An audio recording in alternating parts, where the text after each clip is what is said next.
Hola y bienvenidos a otro vídeo de Aprende Anestesia. En este vídeo quería hablar de un tema súper específico, ¿vale? Que es el tema de las mucopolisacaridosis y la anestesia.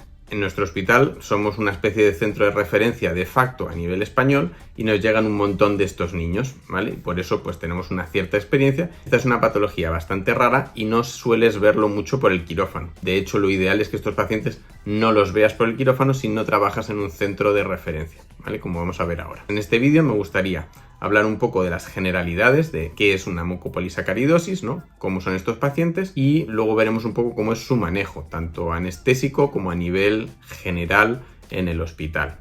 ¿Vale? ¿Qué son las mucopolisacaridosis? Pues son enfermedades metabólicas en las cuales los pacientes tienen alguna enzima mutada de las enzimas que trabajan normalmente en los lisosomas, que funcionan para cortar y degradar pues todos los detritus y todos los residuos celulares.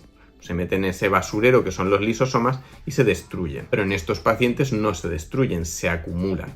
Es una enfermedad de depósito. En particular, lo que no se va a poder procesar bien son lo que llamamos los glicosamínglicanos. Existen varios subtipos, lo que hay como 9 descritos, y en cada uno de ellos falla alguna enzima distinta de las vías metabólicas de los glicosamínglicanos. Un concepto que tenemos que entender también es que hay una cierta variabilidad en el fenotipo. Podemos tener que el que tiene una mutación, vamos a decir, completa y hace una enzima que prácticamente no va a funcionar nada, no va a tener actividad enzimática y va a tener un cuadro típico y florido de mucopolisacaridosis. O a los pocos meses de nacer ya va a tener una facies, se va a ir haciendo característica y diversas manifestaciones dentro de los primeros 6 meses de vida. Pero luego podemos tener a alguien que tiene la misma enfermedad, pero un fenotipo más suave, ¿verdad? Una forma parcial, en que tiene enzima que es capaz de procesar un poco los glicosamínglicanos. Entonces no se le acumulan tanto y no se le acumulan tan rápido.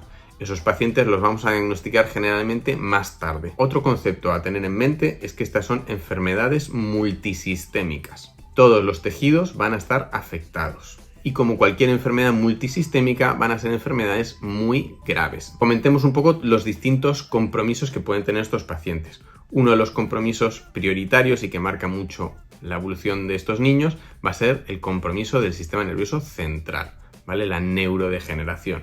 Y esto va a tener que ver nuevamente también con la enzima, que tengan más importancia en ciertos tejidos, por ejemplo el tejido del sistema nervioso central, y otras que tengan más importancia en los tejidos del aparato locomotor, ¿no? El cartílago, el hueso, etc. Por eso podemos tener dos extremos de paciente. Por un lado, por ejemplo, tenemos los Sanfilippo, que es la mucopolisacaridosis tipo 3. No tiene prácticamente o tiene muy poca afectación sistémica. Casi todo su problema está dentro del sistema nervioso central. Es verdad que los Sanfilippo, cuando van siendo más mayores, pueden tener algunos de los compromisos que tengan el resto de pacientes con mucopolisacaridosis a nivel del resto del cuerpo, pero fundamentalmente su problema va a ser neurológico. Por otro lado, tenemos a los pacientes, por ejemplo, con Burkitt, que tienen muchísimo compromiso locomotor, ¿verdad? Osteomuscular. Son pacientes que tienen una talla muy baja, que tienen muchísima escoliosis y que tienen, pues, por ejemplo, alterados también los anillos traqueales, ¿vale? Que son de cartílago. Van a tener mucho problema a nivel de vía aérea distal, pero tienen una enzima a nivel del sistema nervioso central totalmente normofuncionante. Esos pacientes van a tener una cognición absolutamente normal. ¿Qué otros compromisos podemos tener a nivel del sistema nervioso central? Pues podemos tener hipertensión intracraneal, ¿verdad? No circula bien el líquido cefalorraquídeo, etc. Podemos tener paquimeningitis. Tenemos que pensar que los mucopolisacáridos se nos van a ir acumulando en todos los tejidos del cuerpo. Y eso quiere decir que las meninges también. Entonces lo que vamos a tener es que las meninges van a ir estrangulando las estructuras nerviosas, ¿vale? Y esto puede producir radiculopatías, puede producir compresión medular, que es muy típica, sobre todo a nivel aquí de la unión cráneo-cervical. A nivel de la vía aérea, tienes que pensar que tienes un compromiso total, completo, de toda la vía aérea, desde los labios, que van a ser unos labios infiltrados, la lengua. Lo clásico de estos pacientes cuando no había terapia enzimática es que a estos pacientes se les iba saliendo la lengua de la boca porque no les cabía y se acaban asfixiando con su propia lengua. Las encías, la lengua, la faringe, la epiglotis, ¿vale? La epiglotis de estos pacientes suele ser una epiglotis bastante rígida, que no se mueve, ¿no? Cuando tú haces una manipulación, una instrumentación de la vía aérea, suele ser una epiglotis que no vas a poder mover con facilidad. Y luego podemos tener compromiso a nivel de la tráquea y de los bronquios. Podemos tener distintos tipos de compromiso, como cambios de forma, colapsabilidad, malacia de la vía aérea. Como veremos en el manejo, uno de los enfoques clásicos en el manejo de estos pacientes es preservar la ventilación espontánea durante la intubación, ¿verdad? Porque se colapsa la vía aérea y no hay manera de ventilarles. También es muy habitual que tengan hiperreactividad bronquial y una gran cantidad de moco, de un moco muy denso, muy difícil de manejar. Esto, sobre todo en los pacientes que no tienen tratamiento o no tenían tratamiento enzimático. En el tratamiento enzimático actualmente, pues toda esa parte del moco, etcétera, mejora bastante. A nivel osteomuscular o locomotor hay muchas alteraciones clásicas, ¿vale? Pues en la mano, por ejemplo, pues suelen tener una mano en garra. Es muy habitual que les operemos de túnel del carpo, aunque es un túnel del carpo ampliado, ¿verdad? Se destecha toda esta zona, pero también buena parte de la zona de la mano. A nivel del raquis, pues es muy habitual la escoliosis, la forma patológica de las vértebras, el que tengan una jiba a nivel lumbar también es más habitual, y también muy importante recordar para el manejo anestésico que no solo pueden tener estos pacientes rigidez, que es verdad que se van quedando rígidos, ¿verdad? Por la infiltración de todos los tejidos, pero también van degenerando y comiéndose los ligamentos, con lo cual en algunos de estos pacientes lo que vamos a tener es una hipermovilidad patológica a nivel, por ejemplo, de las articulaciones del cuello, y puede ser que tengamos una sección medular, ¿verdad? Algunos de estos pacientes fallecen cuando se tropiezan hacia adelante y hacen un movimiento brusco y se seccionan la médula. Así que durante el manejo vamos a tratar de mantenerles con el cuello en posición neutra. A nivel abdominal, lo clásico, lo típico va a ser la hepatoesplenomegalia. Tienen esos dos órganos infiltrados de mucopolisacáridos. Eso también disminuye y se normaliza con el tratamiento enzimático. Se describen diarreas crónicas y cosas por el estilo, ¿no? Distintas alteraciones digestivas. Las hernias también son típicas de esta patología. A nivel cardiológico tampoco se quedan cortos. Clásicamente vamos a tener un compromiso de todos los tejidos del corazón, así que podemos tener una miocardiopatía y una insuficiencia cardíaca, podemos tener valvulopatía, esto lo tienen casi todos, algún grado de valvulopatía, podemos tener infiltración del tejido de conducción, con lo cual no es raro que se describen los pacientes que tú le haces una inducción inhalatoria, el paciente entra en un bloqueo AV completo y a lo mejor se para. Otra de las cosas que se describen, y que es muy llamativo, y que desde luego es algo que tenemos que recordar y tener presente para entender que este niño no es como los otros niños, no es otro niño sindrómico más. Estos pacientes pueden tener enfermedad coronaria. Van a tener en general depósito a nivel de las arterias. Lo más llamativo obviamente es las arterias coronarias, porque estos pacientes también está descrito el que les induces, les duermes y se paran y se mueren de un infarto masivo. Y luego en la necropsia pues puedes ver que tiene una arteria coronaria completamente ocluida por un depósito de glicosamínglicanos. Pero no olvidemos que lo mismo que pasa en una arteria coronaria no es exclusivo de las coronarias. Si nos vamos a una arteria renal o una arteria que está irrigando la médula espinal, puede que esté pasando lo mismo. Por lo tanto, recordar eso cuando hablemos ahora del manejo anestésico. ¿Cuál es el tratamiento de estos niños? Pues por mucho tiempo su manejo era paliativo, no se les hacía nada, morían precozmente y rara vez pasaban por quirófano. ¿Por qué? Pues porque tenían una mortalidad perioperatoria gigante. ¿Cuál es el tratamiento actualmente? Pues para algunos subtipos como el 1, el 2 y algún otro que está en fase experimental, tenemos tratamiento sustitutivo enzimático. Esto quiere decir que reciben por vía intravenosa, que inicialmente puede ser por vía periférica y luego normalmente van a llevar un portacat. Reciben semanalmente una dosis de la enzima que les falta. Es uno de los tratamientos. El otro tratamiento posible, que es solo para algunos subtipos, es el trasplante de médula ósea.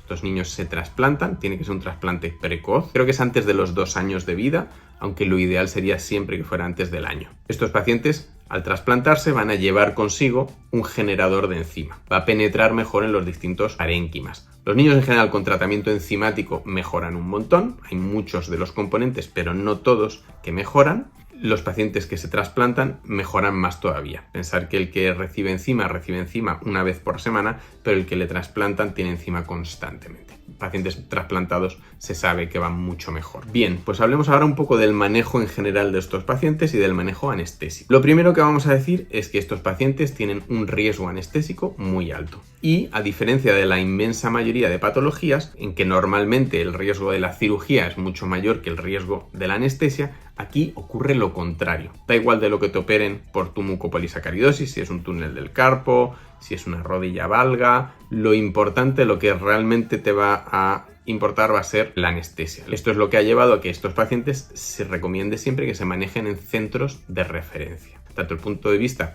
de los distintos especialistas que los van a ver, porque son enfermedades multisistémicas que van a requerir ir a muchos especialistas, como también cada vez que pasen por quirófano, que tengan un servicio de anestesia que esté acostumbrado al manejo de estos pacientes. Así que en mi hospital, en cada una de las especialidades, otorrino, en cardiología, neurología, trauma, etcétera, tenemos un especialista que es el que va a ver a las mucopolisacaridosis. Lo otro es cada vez que el paciente va a pasar por quirófano, a mí me avisan y yo voy a estar pendiente de coordinar esa cirugía, ¿vale? Porque normalmente, debido a que el riesgo anestésico es tan importante y que estos pacientes tienen distintas patologías y suelen requerir diversas cirugías, lo que solemos hacer es que se les programa y en una sola tanda se hacen varias de las cirugías que necesita el niño. Así que no es raro que operemos a un niño de las rodillas, de los túneles del carpo, que le miremos los oídos y que a lo mejor le traten los dientes. Y en relación con esto os diré algunas cosas. Uno, que se suele tardar más de lo habitual. Si una hernia inguinal en un niño normal tardas 20-25 minutos, piensa que en un niño de estos vas a tardar más. Requiere un tiempo de preparación, ¿vale? Yo me tomo un tiempo importante en preparar el quirófano y en hacer un briefing con todo el personal, ¿vale? Debido al riesgo, a la posibilidad de tener que hacer una tracte urgente, a la necesidad de coordinar con varios especialistas que vamos a tener que ir llamando en distintos momentos y que van a tener que estar un poco pendientes. En cuanto al manejo anestésico específico, os diría que estos pacientes prácticamente siempre los vamos a hacer, igual que todos los niños en general, los vamos a hacer con anestesia general, ¿vale? Y siempre teniendo además un umbral más bien bajo para intubarlos. Es verdad que muchos de estos pacientes los hacemos con mascarilla laringia y aquí entra mucho el tema que os he hablado de conocer a estos pacientes. Conocemos a todos estos pacientes porque se operan con cierta frecuencia y nos los conocemos, entonces podemos saber, pues este se suele comportar bien con una mascarilla laringia. Yo tengo un umbral muy bajo para intubar a los pacientes. Como os digo, estas cirugías suelen ser más complicadas, más largas y por lo tanto empezar con el paciente intubado suele ser empezar con buen pie, porque da igual lo que pase después, tú tienes tu vía aérea asegurada y puedes estar ahí todas las horas que haga falta sin problema. Es importante entender que estos niños no son candidatos a anestesia neuroaxial. Esta es otra trampa en la cual puedes caer si tú no haces estos niños habitualmente, ¿no? Ves un niño sindrómico, claramente difícil de intubar y tal, y dices, le van a operar de las rodillas.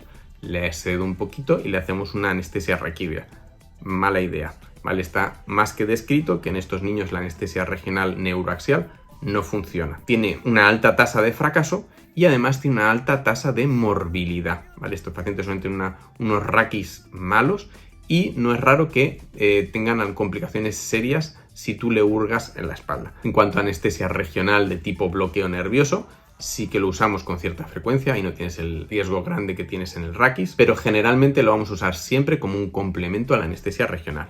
Así que, por ejemplo, cuando hacemos túneles del carpo, pues vamos a hacer a lo mejor un bloqueo distal a nivel del antebrazo o del codo, pero como os digo, no vamos a fiarnos de la regional, sino que va a ser simplemente un complemento analgésico para poder hacer una anestesia general más light. En cuanto a cómo vamos a intubarles, existen diversos enfoques posibles, va a depender mucho de la experiencia de cada centro. El centro más importante en mucopolisacaridosis en el mundo es el centro de Manchester, porque ahí se hicieron todos los primeros ensayos cuando se inventó la enzima de sustitución, con lo cual son el centro que probablemente ha hecho más mucopolisacaridosis del mundo. Ellos lo que hacían es que intuban a través de una mascarilla laringia con sevoflurano bien profundo y en ventilación espontánea. El mantener la ventilación espontánea hemos dicho que nos ayuda a mantener abierta esa vía aérea que con muchos de estos pacientes se va a colapsar si le quitamos la ventilación espontánea. ¿Por qué profundos? Pues profundos porque no queremos que mientras estamos tratando de intubar un paciente tan complejo, el paciente se nos ponga a toser. Pero otros centros de referencia en mucopolisacaridosis hacen otro tipo de anestesia, hacen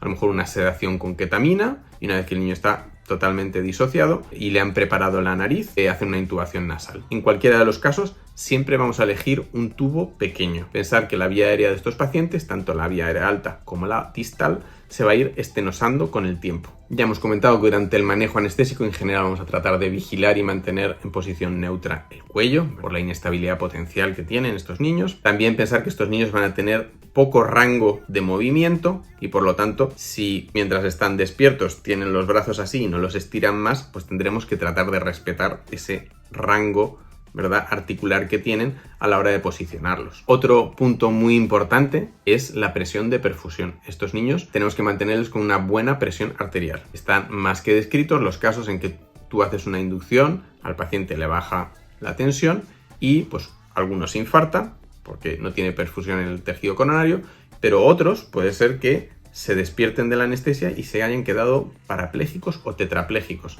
Y tú dices, de la nada, si este paciente no decían a que tuviera ningún problema a este nivel. Y eso es porque pues esas arterias que irrigan esa médula, a lo mejor también está comprimida, ¿verdad?, por la paquimeningitis que hemos comentado. Así que normalmente, dentro de ese briefing, normalmente vamos a asignar a alguna persona que se va a estar encargando de la anestesia. Te lo voy a decir, asegúrate de que el paciente siempre tenga una presión media de 65-70, ¿vale? Le vas a poner bolitos de efedrina o de fenilefrina, pero que esa tensión nunca baje. Estos pacientes casi siempre los sacaremos, ya sea a REA o a UCI, ya sea para una observación de algunas horas, o a veces, pues si es un postoperatorio más largo, obviamente se quedarán varios días. En este sentido, os comento que estos pacientes suelen y pueden tener posoperatorios más tórpidos. Luego, en cirugías gordas, complicadas, como a veces pueden ser las cirugías del raquis, para la escoliosis, o para las craneoestenosis o para las descompresiones, a veces hay que valorar si ese paciente va a requerir de entrada una traqueostomía. No solo para la cirugía, sino para todo el postoperatorio,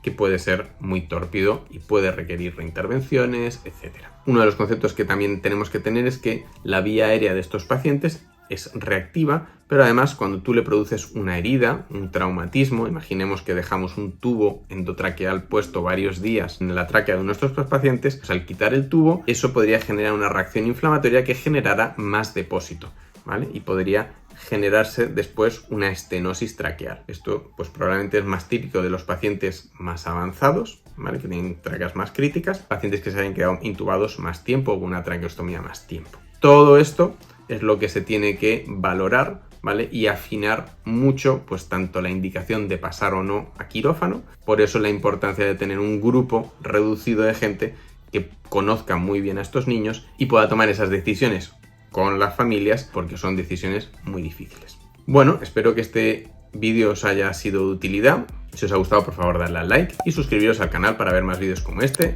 sobre anestesia y seguridad en el quirófano. Muchas gracias y os veo en el siguiente. Hasta pronto.